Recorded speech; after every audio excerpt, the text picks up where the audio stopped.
area, and he went to a very small port town, an entrepot, if you will, a place called Port Washington. It's a little bit north of Milwaukee. Those of you from Wisconsin, and I presume we have some people here this evening who know Wisconsin a little bit, will know it. It's a really cute little town on the shores of the lake.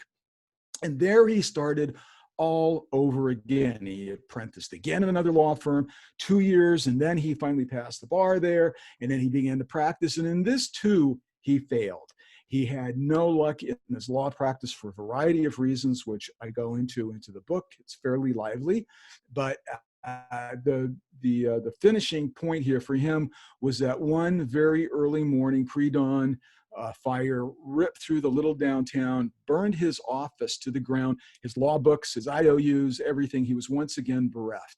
So he packed up his wife, Jane Stanford, who you will hear me refer to as Jenny, because that's how we always referred to her, Jenny Stanford, and said, this isn't working for us.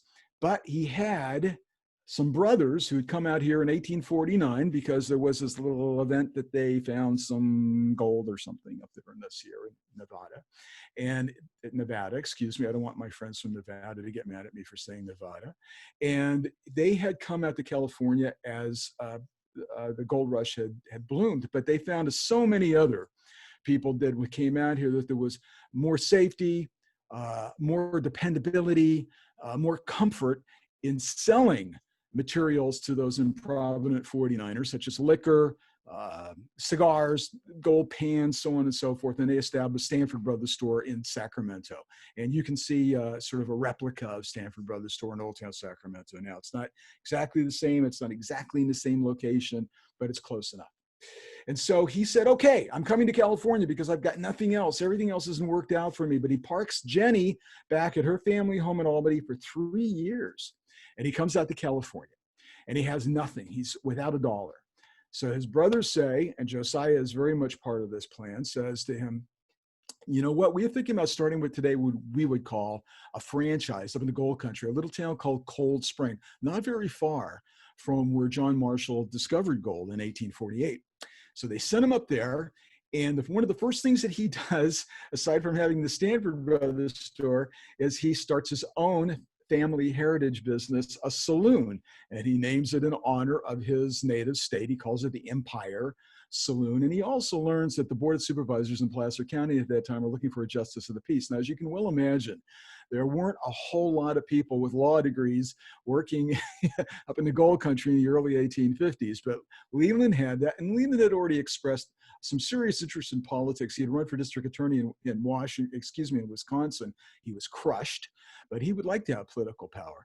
So he applied to the Board of Supervisors, and they appointed him Justice of the Peace. Now, this next episode that happens with Leland may be somewhat amusing, but it's also very important, and you'll see why in a few minutes.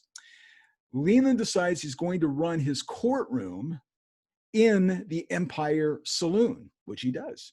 So he dispenses frontier justice and liquor in the same place, presumably not at the same time, but you get the general idea. And the important point about this is that Leland Stanford discovers then, and this may sound familiar to those of us who follow the news today, which is just about everybody, I would imagine, that conflating political power with his own business interests creates a very strong alloy, if you will. And this is something that becomes extremely important, not only to Leland Stanford, but becomes important to the history of California and the history of this country. Nevertheless, Josiah, an entrepreneur, which many of you must know, started one of the first petroleum businesses in California, decided to leave the store, came down to San Francisco. Some of the other brothers went off to Australia, went back home. They needed someone to tend the store, and they asked Leland if he would come down, and he did. Now, this is a big turning point for Leland Stanford. He comes down to Sacramento. He calls for Jenny to come out from New York, which she does. And around the corner from Stanford Brothers, around the corner from Stanford Brothers, there's a guy who's selling carpets and shoes. His name is Crocker, Charles Crocker. And maybe even more importantly is next door is a hardware store. And that hardware store is run by a guy named Collis Huntington and his partner, Mark Hopkins. Now, Hopkins is taking care of the books. He's very quiet. He's very fastidious about details. Huntington is an outsized personality who loves to make a sharp deal, and he likes to trade, and he likes to always be in the mix of things. And they, all three of them, Crocker, Hopkins, and Huntington, realize that there is a very serious move afoot by this brand new party, political party, the Republican Party in particular, to tie the nation together as it's falling apart. Many people are really concerned that we are not a United States of America today, but I want you to all remember, and I find this the solace of history is what I call this, that the eve of the Civil War, which we survived, was very much upon them. And the idea of a transcontinental railroad seemed like a very good way to tie that nation together, not to mention the Mormon insurrection that was taking place in Utah at the time. And there was concerns about another sovereign nation trying to form itself there. Now, of course, we had this young railroad attorney from Illinois, had served just one term in the House of Representatives, who ran for President of the United States, presidency of the United States in 1860. Abe Lincoln, he's elected. And that railroad looks like it's really going to happen, but it's much too expensive for any private enterprise to be able to pay for that. So this begins, up until that time, was the single largest public works project in American history. And this would have been the move to have a transcontinental railroad that's going to be largely funded by the American taxpayers. Huntington, Hopkins, and Crocker know that young Leland, who looks very much like the kind of political candidate that you would like to have. He's about 5'11", he's stalwart, he's got closely cropped beard, and he very sort of looks very, very serious. He didn't have a lot to say, frankly, but he doesn't say too much. He doesn't say anything too stupid most of the time. And they know that he's very interested in politics. So they think if they can get a guy in political power, that will really help them get that franchise to build the western end of the railroad. They run him 4 times for a variety of statewide offices: treasurer, lieutenant governor, finally governor. And in 1861, on the coattails of Abraham Lincoln and the brand new Republican Party, California Republican Party, Leland Stanford is elected governor. He's in his late 30s, and he's doing pretty good. Now, there's something else that's very important. There's a guy, a young man, a young engineer, a young naive engineer named Theodore Judah. Those of you who have ever ridden any of the trolley lines or know the avenues out in San Francisco know about the N Judah. That's named after Theodore Judah. He came out to California on another errand, but he was the one who discovered the route over the Sierra Nevada, which many people, most naysayers, said could never support a railroad crossing. And the grades were far too steep. The peaks and the valleys is impossible. But he found the passage, which of course today is right near Donner Pass. And you're going, if you've ridden the railroad across, you know, you're exactly parallel to I-80 going over the Sierra into Nevada. And they understood his plan to be something that could really work for them. He also had a lot of Washington, D.C. experience. So they appointed Judah to be the chief engineer, made him a partner in the enterprise, which was called the Central Pacific Railroad, appointed themselves vice presidents, but they made this brand new governor, this is within weeks, of California, Leland Stanford, the president of the Central Pacific Railroad. This is where that conflating of the business and the political power comes into play in a serious way. He had no qualms. He was unabashed about this. He realized that his first goal was to get that railroad built. Now, Judah goes back east. He becomes the staff person on the House Committee for the railroad. He becomes the staff person for the Senate Committee. Essentially, he writes the bill, and he writes it in for the Central Pacific Railroad. Congress passes it. Lincoln signs it. And the Big Four are formed. The first thing that Leland does, and this was his job as the president of the newly formed Central Pacific Railroad, is to go get more taxpayer money. When Congress passed this bill and Abraham Lincoln, the president of the United States, signed it, It essentially took what today would be billions of dollars of taxpayer money. They were bonds, but of course, I'm sure most of you know that bonds are essentially another tax increase. Billions of dollars of taxpayer money to pay for this private enterprise. They felt that it still wasn't enough. So he went to the state legislature as governor, and he used the words of another Republican governor who followed him very shortly afterwards, bullied the state legislature into passing another statewide bond, another tax measure to pay for more of their private enterprise. That worked so well. He went to the counties. That worked so well. He went to the cities and went so on and so forth. They took all this money, and instead of reinvesting it into the railroad, they started buying anybody who looked like a competitor whatsoever. If this sounds like modern business practices, it does. But they set a precedent here. And of course, at the end of the day, they had a complete monopoly over the transportation infrastructure of California and eventually the West. People were starting to get a little bit concerned about the power that the Big Four had, and they began to try to regulate it in California. But Leland was able to not only bribe some of these regulators with outright cash gifts, but he was also able to give them property, and he was able to also twist their arms with political favors. And all of these statewide initiatives to try to be able to have some sort of controls over this monopoly railroad were failing. And at the same time, Leland Stanford, who's becoming very full of himself, the first thing he did with all his money is he bought this spectacular mansion in Sacramento. Today, it's not nearly as nice as Stanford Cameron House, I think, but you can go up and you can visit it as well if you haven't already. It's still kind of cool. And he immediately decided that he was going to be able to live very, very, very well. He started buying properties in San Francisco. There's a little hill, maybe you guys know about it, Nob Hill. He built a mansion up there. And he decided that he needed to have more sunshine. So I'm getting ahead of myself a little bit here, but what the heck? He went about 30 miles south of San Francisco to a pretty little place called Palo Alto, and he bought more than 8,000 acres down there and started what he called his stock farm. But what Leland Stanford was saying was really disturbing the people in Washington, D.C. He was saying we shouldn't have to pay back this bond money, which they had promised and they had signed that they would pay back in 30 years with interest, simple interest, but with interest.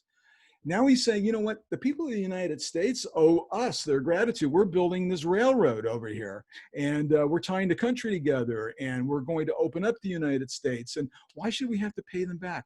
So the Congress decided that they would start their own investigation. I want to take a quick sidebar here and point out that this railroad was not built by Civil War veterans. This railroad was not built by immigrants from the same part of the world that, for example, my family comes from, Northern Europe. This railroad was built by anywhere from 12 and some upper estimates of 20,000 Chinese who came here for the same reason that the Stanfords came out here, for the same reasons that people came here from Spain, for the same reasons people came from all over the world. They rushed in, as it said, to look for gold, to start a new life, to have some prosperity, to build some wealth, and to have some security for their families. Now, they couldn't find a whole lot of bunch of white people, particularly the Irish, that they were at first able to attract to some extent, who were reliable enough to be able to read the railroad. So they hired this enormous task force of Chinese who came here, and they're really the true John Henrys of American railroad lore. I don't have enough time this afternoon, this evening, to be able to really speak as much about that I would like to, but it's a fascinating story, and I hope you'll be able to have an opportunity to look at the book and read a little bit more about that. Meanwhile, the government is having their investigation, and the star witness in San Francisco, of course, is Leland Stanford, who by now is a United States Senator, remembering that there were no elections for the United States Senate in the 1870s. These were appointed by the legislature, which he controls still at that time. So they have Leland Stanford there before them, and they said, you know, we have loaned you millions of dollars. Today, as I pointed out, we're billions of dollars. And we see that a tremendous amount of this money has gone into your mansions and into the world's biggest winery, Vina, which is a little bit north of Chico, and you can still visit the remnants of that. It's gone into an 8,000 plus, almost 8,800 acre spread that you have in this little place called Palo Alto, and you have investments everywhere. We'd like to see the books. Where did our money go? Because you owe it back to the American taxpayers. And Leland Stanford says, excuse me, the books? What do you mean you want to see the books? I said, we want to see the accounting books. All the money that we loaned you, where did it go? And he says, I've never seen the books. You're the president of the railroad, you've never seen the books? Well, no, you'll have to ask Mr. Hopkins about the books. Okay, well, where's Mr. Hopkins? Ah, Mr. Hopkins passed away. I'm really sorry to hear you say that. Okay, well, what about his deputies? Gosh, they're not around either for one reason or another. Many of those have died as well. Well, certainly you can call for the books, Mr. Stanford. He still like to be called governor. And he said, it turns out that the books, well, gosh, I hate to tell you this, you guys, but the books have been destroyed. They're gone. And the congressional committees, what do you mean the books have been destroyed? Well, it turns out that they had burned them because they didn't want the congressional investigators to see what happened to the American taxpayers' money here. And so he refused to talk after that. And he kept saying, well, you're not treating me very well, and I don't think I need to talk to you guys. You might be Congress, but I don't feel compelled to have to talk to you. Even though he was a United States senator and a former governor and so on and so forth.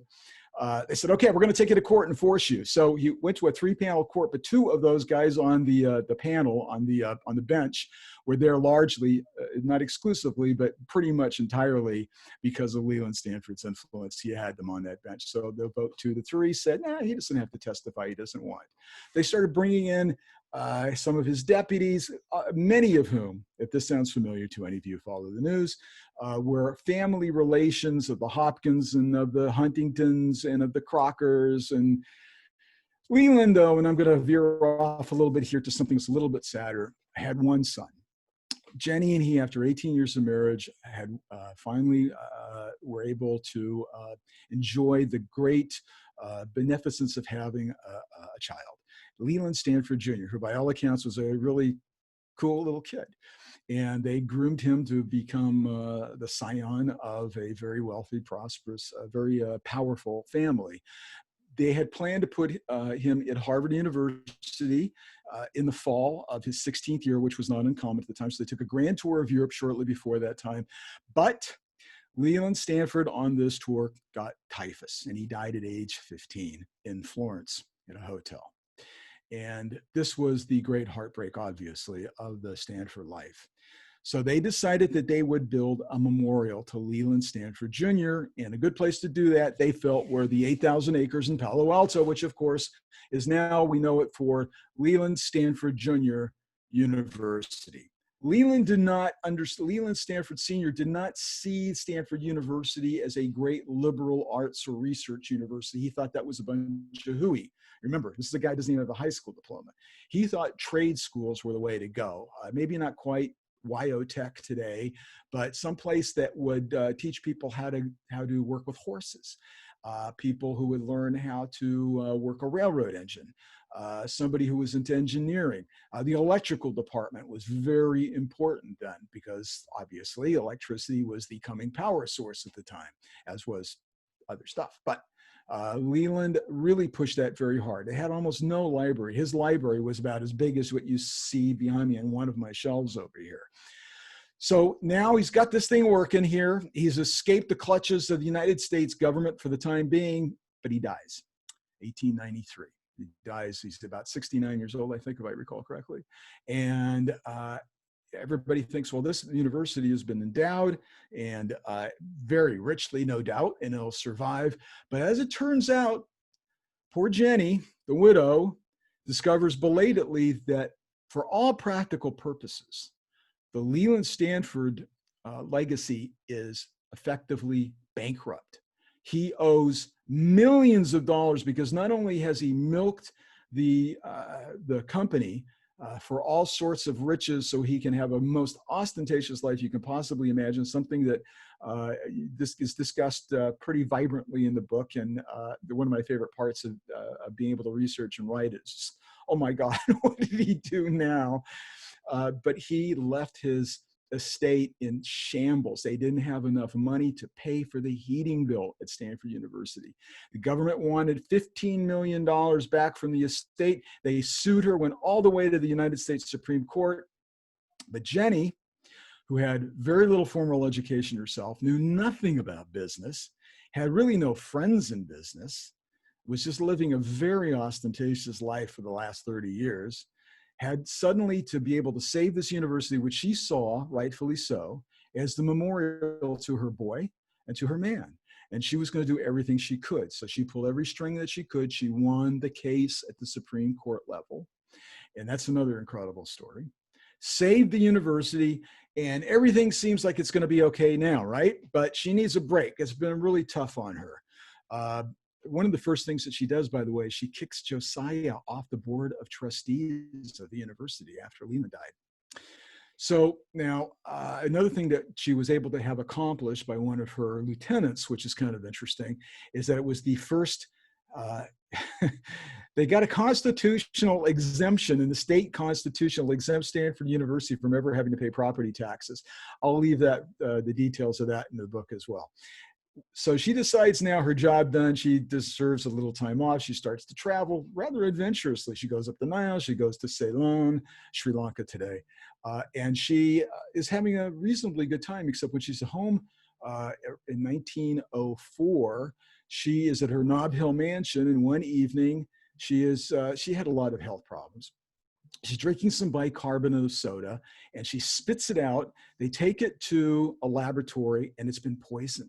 Somebody has tried to poison her with strychnine. In this case, they were using active rat poison that you could just buy at the hardware store, for example.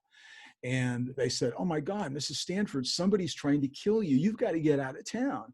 How would you like to go to Hawaii? Isn't that where Northern Californians go when they want to get out of town? So she went off to Honolulu, and she was at the Moana, not the Moana Hilton yet, but the Moana, fantastic hotel on Waikiki. Some of you may know it. And she was there. She had a wonderful afternoon one day. She went out to the Pali Outlook, and she came back, and she had a nice dinner. And there was a little wharf there at the beach at that time. She went out there in the evening and had a nice conversation with somebody. She was a little bit tired. She had a light dinner. She decided to go to bed. She was someone who retired rather early. But about 10 o'clock that night, there was screaming in the hallway. Her maid, her aide, her private secretary, whatever you want to call her, comes running out in the hallway, and there is Jenny Stanford leaning against the door jamb, screaming, "I've been poisoned!"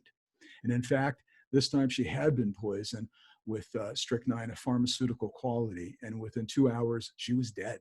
And the inquest, absolutely without any qualifications, found that she had been poisoned. She had been murdered. And the murder mystery for that remains today. It's something that, unfortunately, I can't tell you who killed her. I can't even give you a good suspect. And I can tell you why, because there was the most incredible cover-up by the then president, the first president of Stanford University, David Starr Jordan, who immediately put a clamp down on and obfuscated the investigation in a most incredibly manipulative, dishonest way that is an astonishing story in and itself that you can read about. His main motive in obscuring this is because they had so many problems already at Stanford University. There was a sex scandal in the library that all the newspapers lit up after.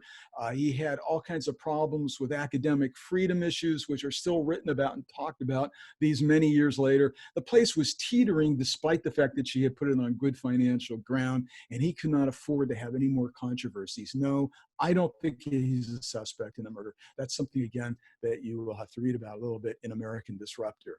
But he got away with it. And to this day, we don't know who killed Jenny Stanford. We do know that without her, there would be no Stanford University. Within a generation, and I'm gonna kind of cap this off here, within a generation, that electrical department that I told you about had a couple of really clever students, one guy named Hewlett and another guy named Packard. This is in the 1920s.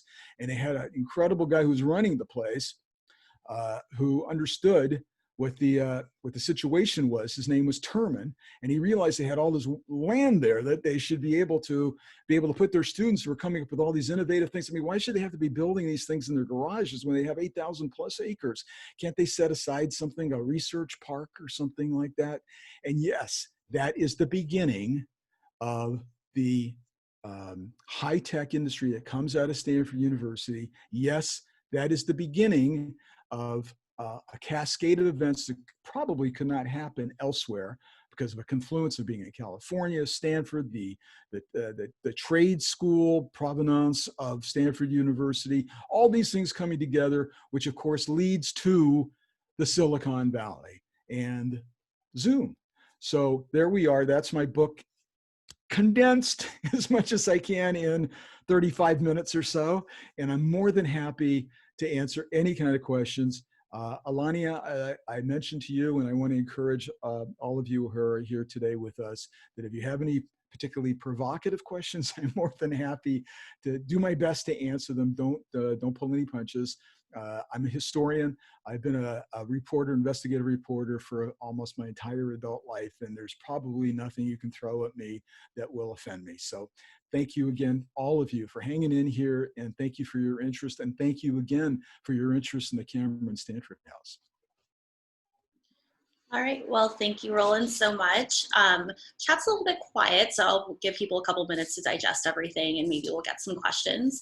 But in the meantime, I was actually wondering if you could talk a little bit about how you researched this book. Like, who did you talk to? Where did you go? Could you tell us a little bit about that?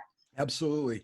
This one took me all over the place. This took me up to Wisconsin. This one took me to LA. This one took me to Hawaii, actually, because it was a good excuse to go to the Moana. But the researching in this, which took about 4.5 years of full-time work, and then some, was very largely done at Stanford University's really excellently well-run special collections, and at the Bancroft here at UC Berkeley, and in research libraries as far away as Syracuse University.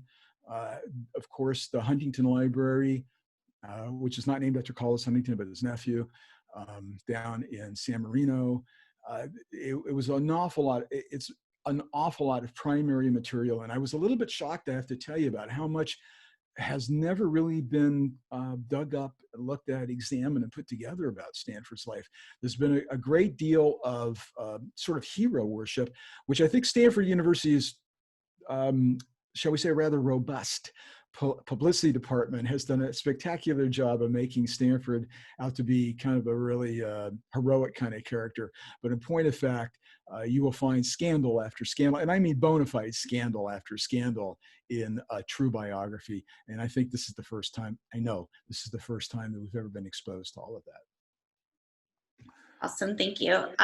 We have a question here. Can you say a little bit more about why Josiah, his younger brother, was fired from the board at Stanford? Josiah was the older brother, and I don't know why Jenny fired him from the board of directors. I can only suppose, and I know, having read hundreds of Jenny's letters or private correspondence and read the memoirs of that private secretary that I'd mentioned earlier, and a great deal of other research material, that she was, how do we call them today, control freaks. And Josiah was a strong, successful, entrepreneurial kind of guy who probably clashed with her and her vision for Stanford University. It was her right to do so. She was a strong, obviously intelligent woman, and although she did not have the kind of business acumen that Josiah did, it was her way or the highway. You're just out of here. And she got rid of a lot of people that didn't agree with some of her policies. He was just one of them. He was just part of the damage. Okay.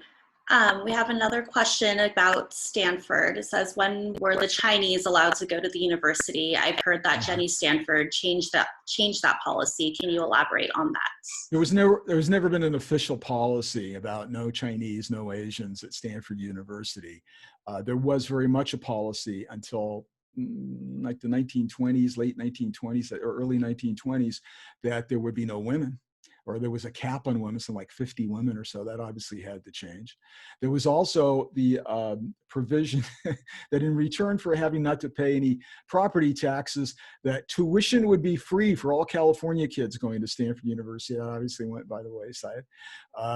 But there has been a history of discrimination at Stanford. Gordon Chang, who teaches at Stanford, has written very extensively and very expertly about the history of the Chinese in Stanford University. And he points out in one of his more recent books that there, to this day, not an insignificant number of Chinese Californians, or Californians of Chinese ancestry, to put it more properly, who refuse to go and even see a Stanford football game or anything to do with Stanford, because he was an out and out racist. I have a little bit of his inaugural address as governor, where he calls in the book, I'll just give you some of the highlights, if you will. They're really lowlights, where he calls the Chinese the dregs of society, and that they don't have a place in California, and they shouldn't be allowed to have any of the rights to vote or to testify in courts and so on and so forth. It's a shameful history of racism that Leland Stanford had throughout his life. Okay, I think that might be it for questions. I was also wondering if you might be able to tell us where we can find your book, Absolutely. in case anyone wants to read it soon. Absolutely. So I'm going to tell you a couple of quick things. You can find it on Amazon very easily. Of course, you can find everything on Amazon, right? But you can also, if you don't want to spend more money on Amazon, I understood it, then you can go directly to ucpress.edu. And I do believe that there is a code if you go searching for it. I don't have it in front of me, I apologize, but you can get yourself a not insignificant discount there. I'm going to give you, and you can buy it through all sorts of different independent booksellers, indie books. Bookshop is a new online place where you can buy books where the money goes directly to small bookstores, which I think we all like to support.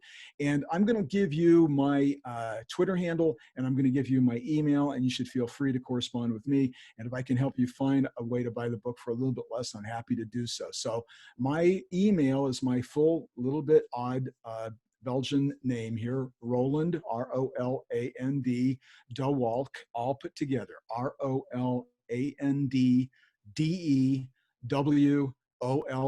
@gmail.com. And my Twitter handle, which I'm on fairly too often, is at News Rolando. News as a newspaper, and Rolando, Roland with an O at the end, at News Rolando. So feel free to correspond with me. I love hearing from folks, even if you want to say something that maybe is provocative as well. It's better to get noticed than no notice at all, right? So if you want to do that, and I will try to help you be able to get the book at a better price if that's something that you're interested in. Well, thank you so much, Roland. Before we go, I'm just going to pop onto my screen for a minute.